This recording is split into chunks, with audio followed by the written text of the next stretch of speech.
If you're anything like me, then one of your goals for 2025 is to read more nonfiction books. But finding the right nonfiction that's not going to put you in a reading slump is hard. My name is Bridget and I make book content here on YouTube. Make sure to subscribe if you aren't already. One of my goals for 2025 is to read 5 nonfiction books. I've actually already read one, not to brag, but we'll get into that. For today's video, I wanted to compile a list of nonfiction books that I'm interested in reading to help me reach that goal. Some of the books on this list, I genuinely want to learn from them, but also some of these I know are just going to help me reach that goal of reading more nonfiction and keep my momentum of reading throughout the year. I think it's really important to not put pressure on yourself to read these super complicated nonfiction books or just reading self-help books over and over again just to reach this goal.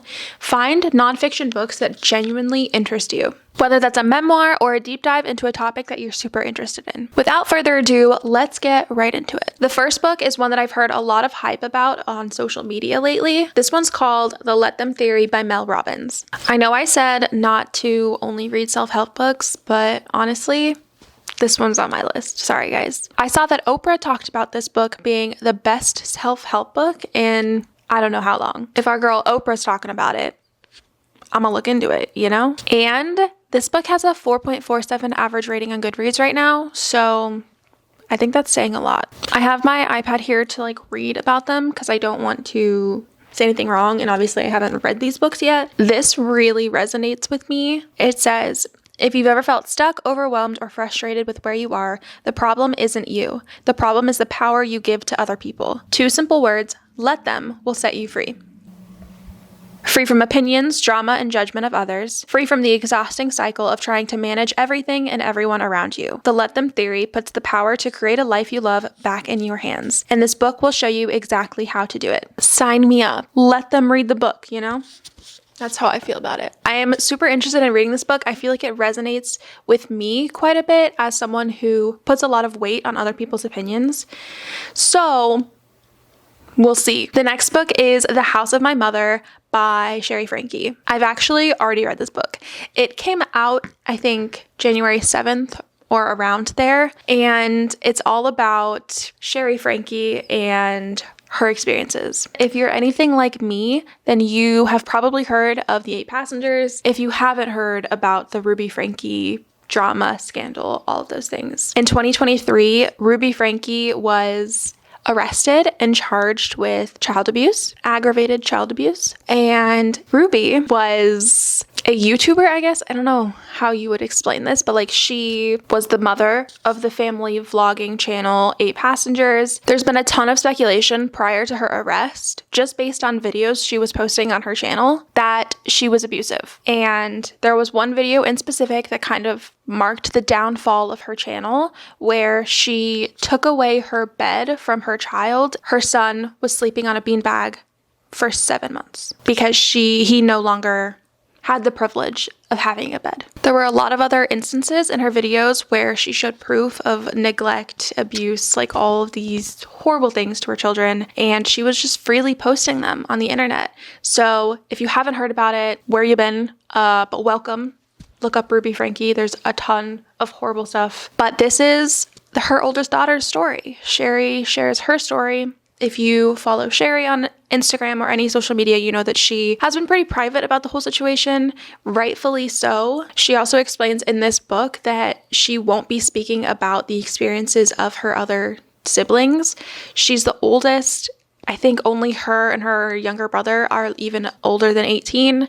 And I really respect that from her, not talking about her other siblings, just sharing her story. And she says it's up to her siblings to decide what they want to share. Anyway, it's a crazy story. Everything that happens is crazy. It's very well written. I listened to the audiobook on Spotify and Sherry narrates it, which again, I think just adds an extra layer of greatness to it. I don't know. It makes it all just come together. Hearing her voice, hearing where her voice kind of breaks, just the emotion behind it all. It's very well done. I highly recommend. Definitely go support her. The next 7 books on my list have all been nominated for Goodreads Choice Awards Best Nonfiction in 2024. That's where I found them, and I figure if they were nominated, they probably have some good stuff in them, you know? So book number 3 is The Anxious Generation: How the Great Rewiring of Childhood is Causing an Epidemic of Mental Illness by Jonathan Haidt.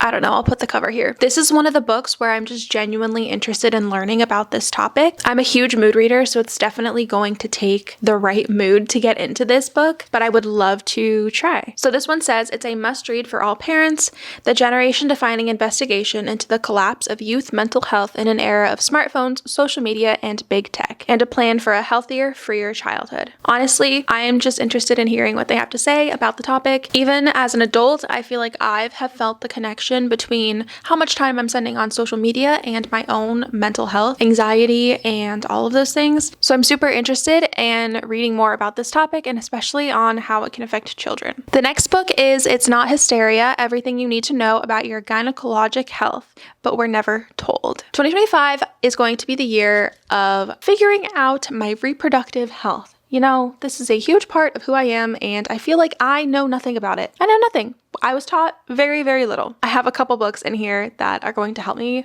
or I think will help me understand just my body more, and this is one of them.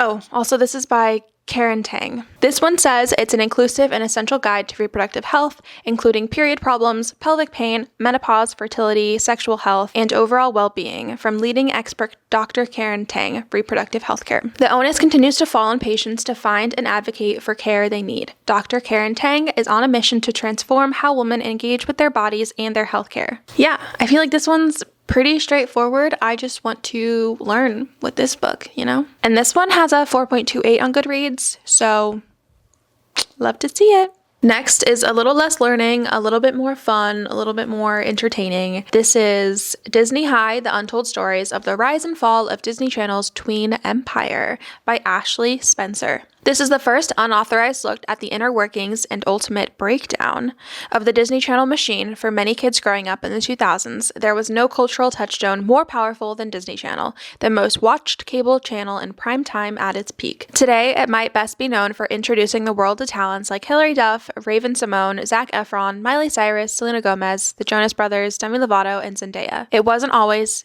destined for greatness. When Disney Channel launched in 1983, it was a forgotten stepchild within the Walt Disney Company, forever in the shadow of Disney's more profitable movies and theme parks. But after letting the stars of their Mickey Mouse Club revival, among them Britney Spears, Justin Timberlake, Christina Aguilera, and Ryan Gosling, slip through their fingers, Disney Channel reinvented itself as a powerhouse tween network. From private feuds and on-set disasters to fanfare that swept the nation and the realities of child stardom, culture journalist Ashley Spencer offers the inside story of the heyday of TV's House of Mouse, featuring hundreds of exclusive new interviews with former Disney executives, creatives, and celebrities to explore the highs, lows, and everything in between. As someone who grew up on Disney Channel, this is fascinating to me, and I must read this book this year. The next book is Want, edited by Gillian Anderson. This one is more, I think, going to be like entertainment or like fascinating as compared to learning or a memoir. It says, in this generation-defining book, Gillian Anderson collects and introduces the anonymous letters of hundreds of women from around the world. Want reveals how women feel about sex when they have the freedom to be totally anonymous. Honestly,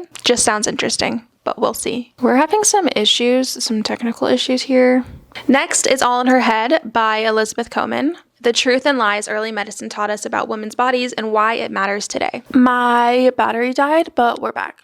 So if things look different, hee hee haha, sorry. For as long as medicine has been a practice, women's bodies have been treated like objects to be practiced on, examined, and ignored, idealized and sexualized, shamed, subjugated, mutilated, and dismissed. The history of women's healthcare is a story in which women themselves have too often been voiceless. A narrative instead written by the perspective of men who styled themselves as authorities on the female and the species, yet uninformed by women's own voices, thoughts, fears, pain, and experiences. Empowering women to better understand ourselves and advocate for care that prioritize healthy and joyful lives for us and generations to come. All in Her Head is written with humor, wisdom, and deep scientific and cultural insight. Eye-opening, sometimes enraging, yet always captivating, this shared memoir of women's medical history is an essential contribution to a holistic understanding and much-needed reclaiming of women's history and bodies. Yeah, again, I just really want to learn about my body and how it works and everything. Finally, the last nonfiction I have on my list to read in 2025 is Super Communicators by Charles Duhigg. Not sure how to say his name. The subtitle is How to Unlock the Secret Language of Connection. From the author of The Power of Habit, a fascinating exploration of what makes conversations work and how we can all learn to be super communicators at work and in life. Come inside a jury room as one juror leads a starkly divided room to consensus. Join a young CIA officer as he recruits a reluctant foreign agent, and sit with an accomplished surgeon as he tries and fails to convince yet another cancer patient to opt for the less risky course of treatment. In Super Communicators, Charles Duhigg blends deep research and his trademark storytelling skills to show how we can all learn to identify and leverage the hidden layers that lurk beneath every conversation. I just think that I'm bad at communicating and conversations, so I would love to be a super communicator. But that's it. Those are the books that I have on my list, the nonfictions that I am interested in reading this year. There are some I'm super interested in, some who knows if I'll get to. I am really excited about the Disney High one. I would love to read that like right now, immediately. But alas, we must wait. But that's it for the video. Thank you so much for watching. If you got this far, make sure to subscribe. Hang out with us. Join the family. I also have my Goodreads, Instagram, TikTok, all linked down below. Go ahead and follow me over there if you want to stay more up to date on the happenings. I also have my Patreon link down below. I do post all of my YouTube videos there early, so if you subscribe over there, then you will get early access to all of my videos. I'm also in the process of figuring out what videos I want to make for the next couple months, so if you guys have any videos that you really want to see from me, definitely let me know down below. What do you want to hear? What do you want to know? That's it for today's video. Thank you so much for watching, and I'll see you next time. Bye!